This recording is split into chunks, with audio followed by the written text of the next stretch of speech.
Сайн байцгаана уу хүнд үзэгчдээ. Өнөөдөр орой манай дефакто нэвтрүүлгийн зочноор та бүхний сайн мэддэг Орифлейм компаний төлөөллийн удирдах зөвлөлийн гишүүн Александер F. Йокник оролцож байна.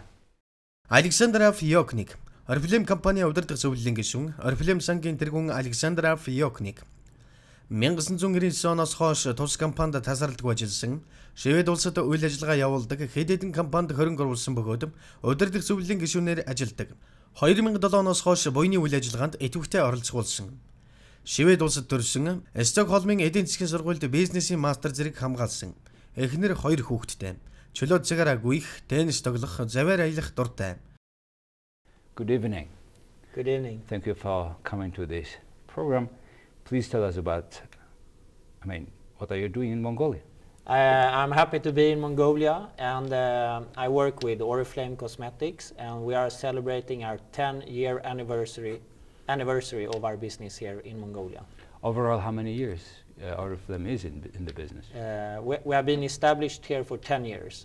Yeah, but the company 45 years. How old is 45 years old? Why you have decided to come to Mongolia, to such a small market? How come? I think it's in the Swedish culture to go globally and to try all markets, big and small. We never said, let's just go for the big or just the small. We just go. It's a good respect for customers, whether it's from big market or small market. Yeah. So how is business in Mongolia? It's fantastic. Good. Well, your name is well-established name in this country. And well, as I'm one of the consumer, what I know is whatever you do is of very natural product, right? Yes. And what does it make you to make sure that everything is natural, and why you do it? When Oriflame started in 1967, natural ingredients was not a favorite topic.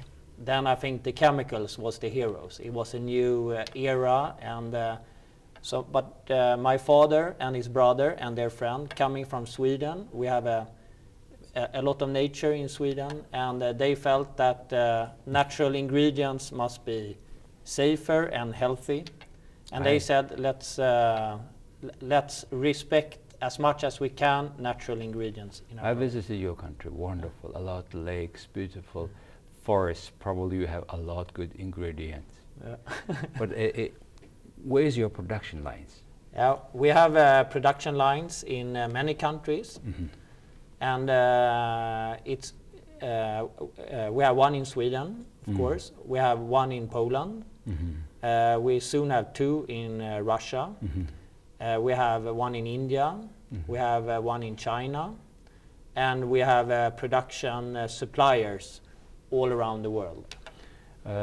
When you come to a particular market, do you prepare special product for that market, depending on the conditions, depending on whatever the taste and traditions in the country? Yeah, it's a very good question, and over time we have debated how to do this, because a lot of us says, let's create a specific product for India or perhaps for Mongolia.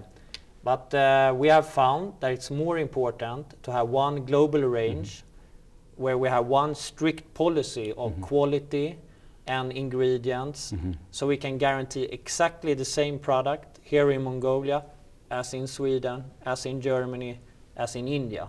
So for the brand name or the reputation. Yeah. And it's also it was also a matter of priorities, because Oriflame has not always been such a big company as we are now, and I think over time you develop new capabilities.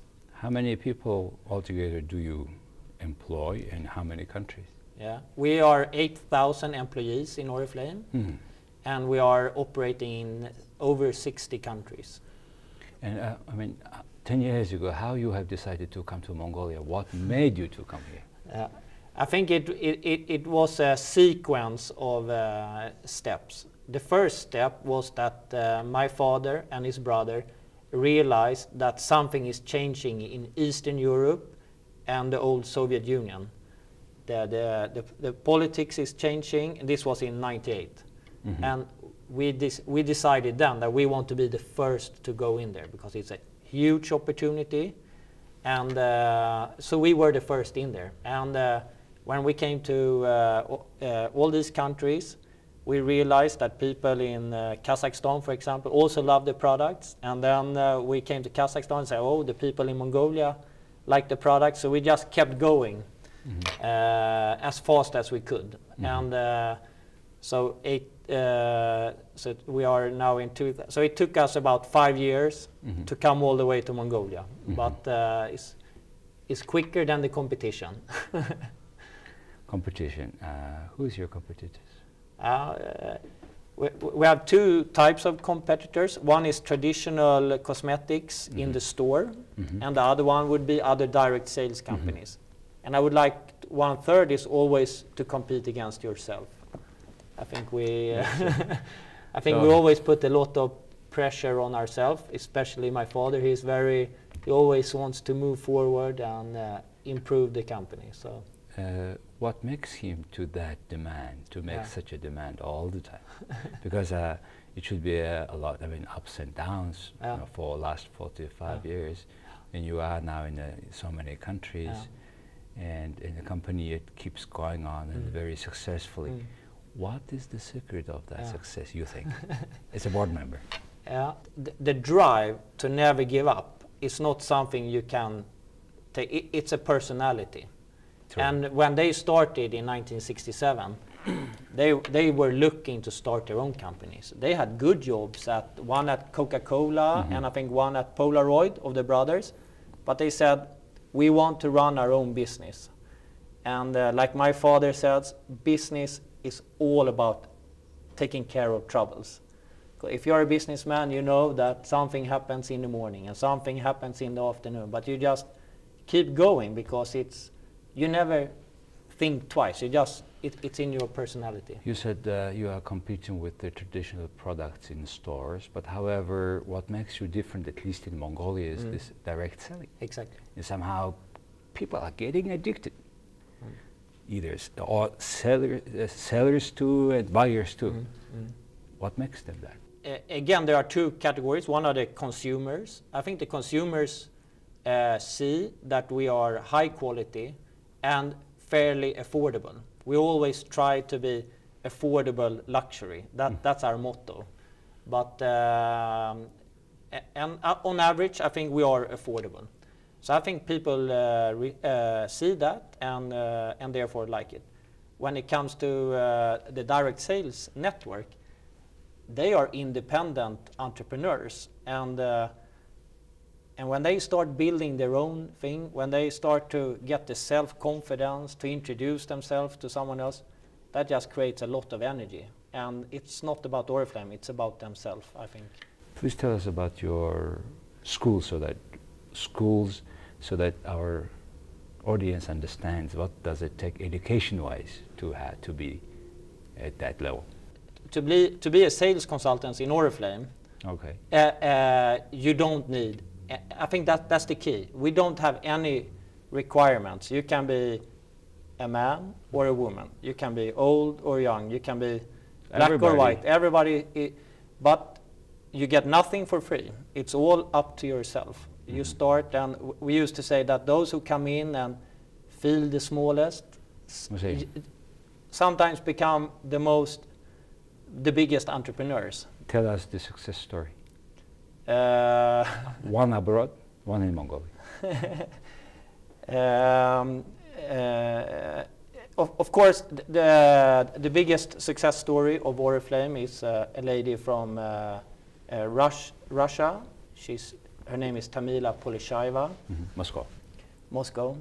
Unfortunately, she's no longer with us. I see. But her family is active in Oriflame, and her two fantastic daughters, and to follow her develop as a person and spreading her own family company all over the world is simply amazing. And working husband and wife and husband and wife with the daughter. She spread the business not only in Russia. No, but all over the world. Wow. By the way, you are Swedish listed company. Yes. That means your financials are public. Yes. What was the turnover for last year? Last year, our turnover was 1.5 billion euros. Okay, 1.5 billion euros. This is around almost 2 billion US dollar. Yes, exactly. It's quite large. Yeah, to be cosmetics, it's Yes, large. it's the largest? No, it's not the largest. Wow. With the direct sale? No, there are other direct sales companies. So, I mean, it says that like your brand, global brand, based in one country, but a lot offices around, selling, direct marketing, people consume a lot of cosmetics. How do you see cosmetics in the life of a person? Modern world. Any average country, say. What is this? Why the people would use and why do it? Yes, they want to look better, maybe younger, but what particular things make them buying up your product? The strength of direct sales is that someone recommends it to you. So a friend comes to you, recommends this product. I tried it, I can recommend. So this is not something, a third party that I don't know, but it's exactly somebody who knows, who says, and then I can somebody have after I have given my comment, right? And that's why it's important for us to have high quality, because if I recommend a product to my friend, and it's bad quality. When your father came to this conclusion of direct selling, was it direct selling all the time? Yes. From the beginning? Yes. What made him this? I mean, it's 45 years ago. It's a quite new concept. It was a new concept. The concept started in the United States. So some of the biggest companies in the direct sales world are American because they started the first. So in 1967, this was new in Sweden. And in business, at least my experience is that a lot is about coincidence. You cannot plan everything in detail. Something just happens and you have to be ready.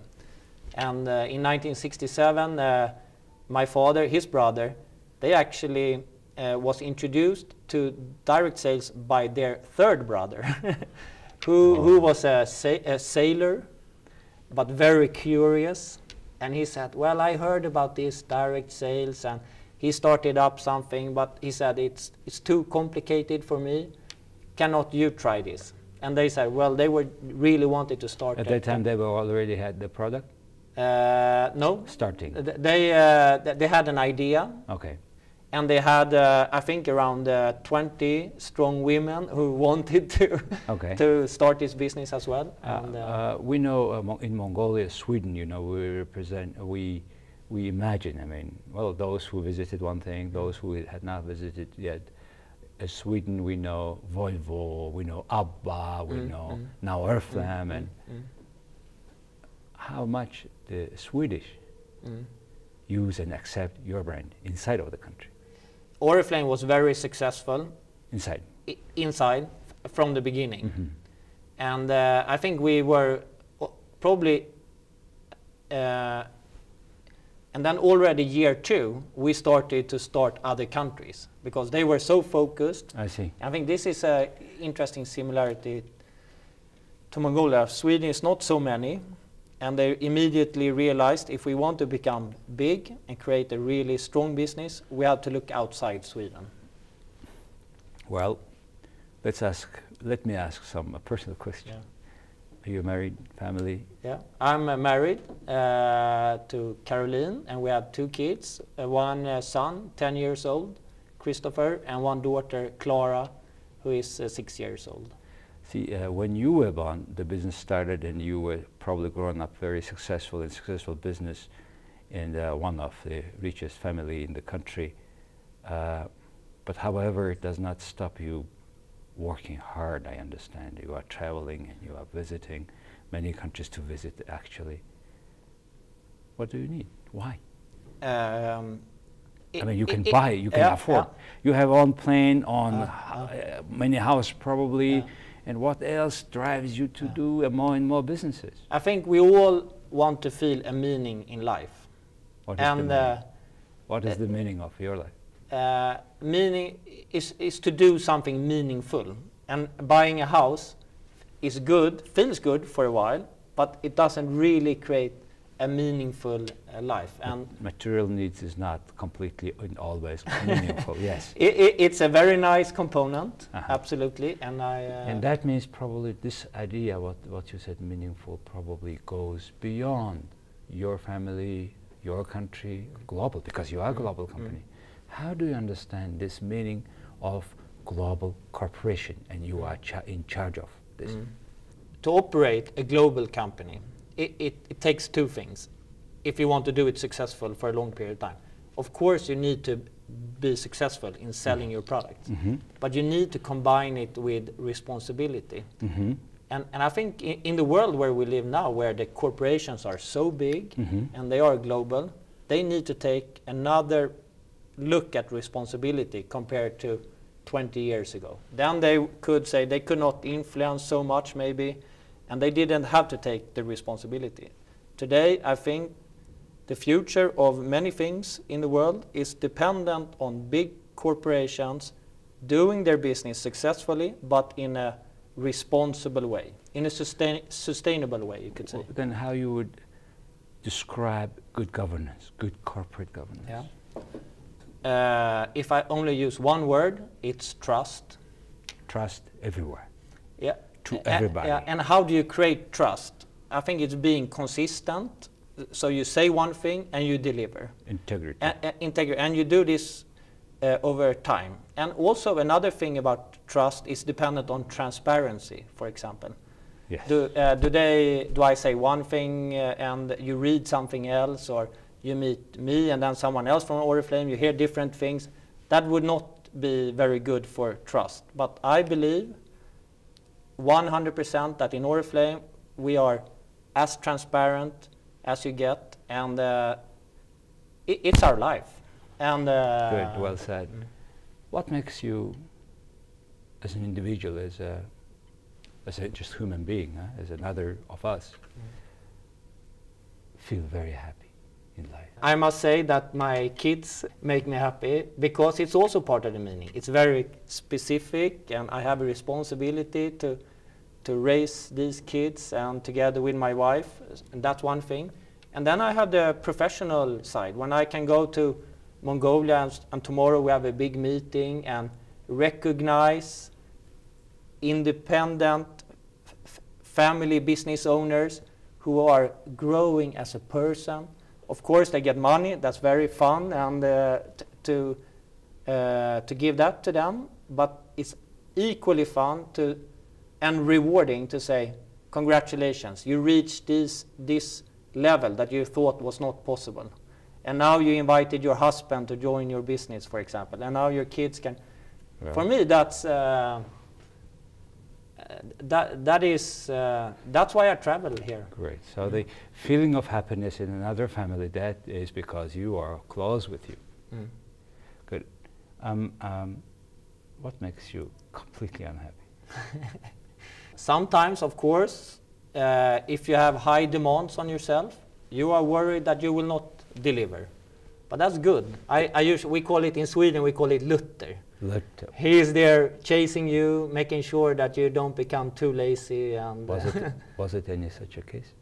Sorry, I have always him here saying to me, Push Alex, it. come Press on.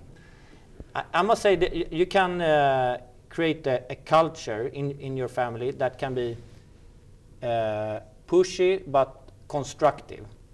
And it can be pushy but destructive.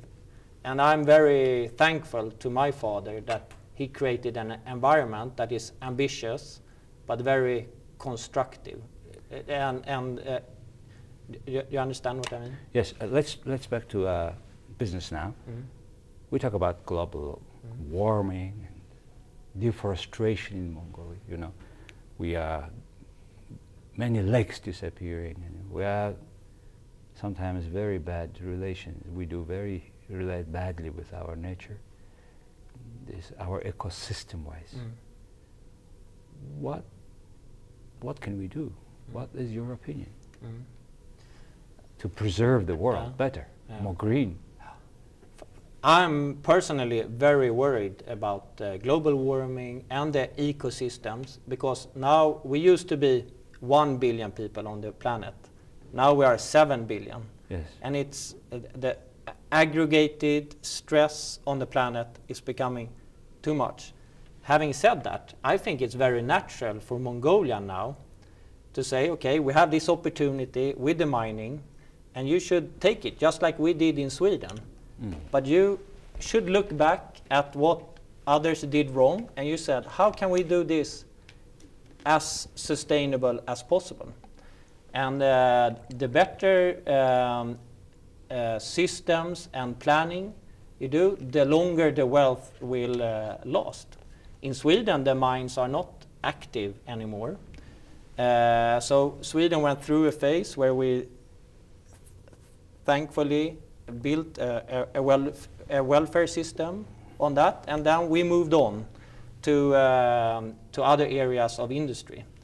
In Norway, it's very interesting. They have a lot of oil, but they create a national funds that they invest in long term into the country, making sure that they make the most of this opportunity. And they spend a lot of time thinking of how can we use the environment but protect it at the same time. My dream for Oriflame is that you can grow and be successful but give back more to nature than you take from nature. I think it's possible, but it's not easy. At least return back what you take. Yeah, exactly. Then do more if possible. Well, no, we are taking more, always more. And I think when this culture comes to this country, it was. But somehow we have lost this balance with the very rapid changes. And then we are in transition of that being a nomads, then today what is urbanization comes, and as you see so many problems in the city. And speaking about that, I visit your country, and you are the largest taxing country in the world. How do you feel that? Well, it used to... Do you get anything back from this big tax? We have a good welfare system with hospitals that are good, with children daycare centers, and with local transportation and roads. So I think we get something back from the tax. When you said good medical care, are you, as which citizen, say somebody is sick, will they call, right? Doctor. Yeah. Doctor comes, takes if necessary to a hospital, does if necessary surgery, stays there, well, okay, 5 days, a day, or 7 days, and goes back. Who pays and how does it work? For the sick person, it's free of charge. Okay. Why? Because they pay tax. Tax. How many people pay tax? I mean, population, please tell. Everybody pays tax. I mean, above 18 years of age, you pay tax. And since you are paying tax, you require the quality, right, from the public service. Yeah. What will happen if you, in the center of Stockholm, I went to this city, Ratush, where the Nobel Prize is given. Exactly, a big red building inside, beautiful lake and the road, beautiful road. What happened if this road will have so many pots, like hot pots, like we have? What will happen in your country? The citizen would call the local government and tell them to fix it. And? And they would fix it. And everybody will call it? Many people would call in. But to be clear, it's always difficult to get the budget in balance. I think you can see all over the world that it's easy to overspend. But and that makes it even more important to be efficient with the money. And that's really the challenge for when you're... What happens if your government runs a deficit? Does it deficit? They have tried that, and it creates a lot of trouble. But we have election every 4 years, and then, of course... Change. Those who makes a deficit. those who are perceived as doing bad policy or maybe not being prudent with the money, they are changed. And I think this solid democracy and transparency in the media, for example, is important. We'll back to this media part. I saw it. Who is electing the mayor of Stockholm? It's the people. People, not political parties. No. Why? Mongolia is electing from politicians. In the election, different parties say that we propose this person as the mayor, and then you choose which party you. Well, in a way, the proposal can come from the political party. Yeah, but exactly. at the end, the citizens who decides, right? Yeah. Exactly that person. Yeah. Person, Mr. X, is the mayor or not? Yeah. That's something we want to do. We have essentially two big parties. There are more parties, but it's the center right and the center left, you could say. Yes. And if the mayor is a center right and the center left win the election, you can be sure that they will switch the person. I see. Does city have own taxing system budget? The city. Stockholm city has own tax. Yeah, we have one local tax and one federal tax. That sells. The local tax is on sales or on what? We have VAT on the sales, and then we have tax on income. Mm-hmm. VAT. How many percent? It's 25%. Wow. On income. On income, it's up to 45%. My goodness. So half of the money is gone. Yep. Happy? It works well. It works well, okay. So Sweden now is a part of Euro, right? Yeah. Not Euro, but EU. Europe, yeah. but not Euro. Exactly. You have own money. Yeah. Happy? Yes, right now. Who else in Scandinavia? Finland is Euro. Uh-huh. Norway is independent. Denmark is independent. Okay. So with the Eurozone, you are not very much directly influenced. You have visited several times Mongolia. Is there any thoughts striking you visiting Mongolia, similarity or not similarity with your country? The obvious similarity is that Mongolia is a big country. Okay. And you are not so many people. And it's the same with Sweden. But you are even bigger. So Sweden has always had a lot of nature and natural resources, but and not so many people. So when you don't work in the natural resources, you immediately thought, let's go abroad. And of course, then the similarity, so Swedes are traveling all over the world. And then I cannot avoid thinking about Genghis Khan. All right. Everything here is it surprisingly struck me that almost everybody was speaking so well English. What is the reason? Why Swedish people speak so good English? Tell us. 3 reasons. We studied in school from 2nd grade.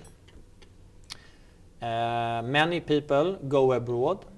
I have studied abroad, for example, like many here do. Where, by the way? I have studied in England and the United States. Okay. Then? And the third one is that TV is not voiceover. We have subtitles. So we have a lot of English TV with subtitles. That's, I think, one of the secrets, that every program you have subtitled in English, and yet you keep your traditions, language, very tight, and these cultures keep staying. What is the secret? How you can keep that much knowledge of foreign, bigger countries' language, and keep your own language? What is the stamina to keep it? I think everybody is in need of a local feeling of togetherness. It's us. We belong together. Today it's based around the nation, but with Europe, who knows? Maybe in the future it could be different, that it's Stockholm or Sweden, but I think you need something that is home. Of course. So I think this is important in Mongolia, it's important in Sweden. You're proud of this. Yet you have many foreigners wishing to come to your country and staying there, some sort of becoming citizen of your country. Yeah. Mm. I mean, why? Why you would accept so many foreigners? We accept people who are fleeing from war, for example, and I think it's in our social. It is in our social commitment. So tell us the statistics about that. How many local people? How many foreigners? I don't know the statistics. I know we have a lot of immigrants from all the way from Chile, from Iraq, from... That's I was surprised. Even many Mongolians. Yeah, many Mongolians. What are they doing there? I don't know. Because there is no war here and no political repression is here. And anyway, this is one of the things Mongolians... I'm happy there are Mongolians in Sweden. Well, I'm also happy for traveling Mongolians because we had not this chance 20 years ago. No. Now Mongolians get passport to go where they want. Yeah. As soon as they like it, work it, can live there. Yeah. As soon as that they do not violate their local rules and laws, etc., the community, because that will give that community a bad name of us. So that's we are concerned a little bit. Otherwise, yeah. What's your big plan in Mongolia? In Mongolia, I think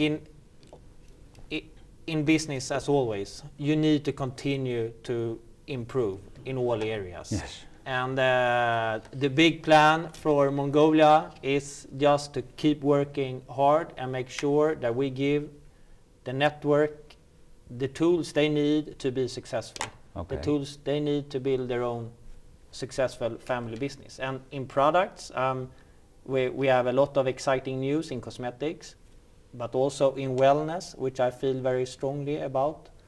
And then there are many exciting things in online. There are so many things happening, so it's... You said the wonderful word, wellness. Please, a little bit, go in details. Yeah. How do you understand, and how do you understand that in connection with Mongolia? Wellness, to be healthy, is a hot topic around the world. Some people are starving.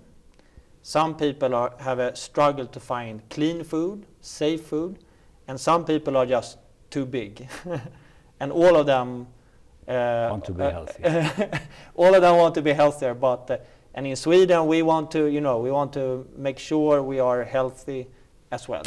The products that Oriflейм created, we created with a fantastic doctor that we know in Sweden who was he does lung transplants, and when he does the lung transplant of his patients, when they come out, he feels that they are very weak, but you cannot give them too much food because then the body gets too tired.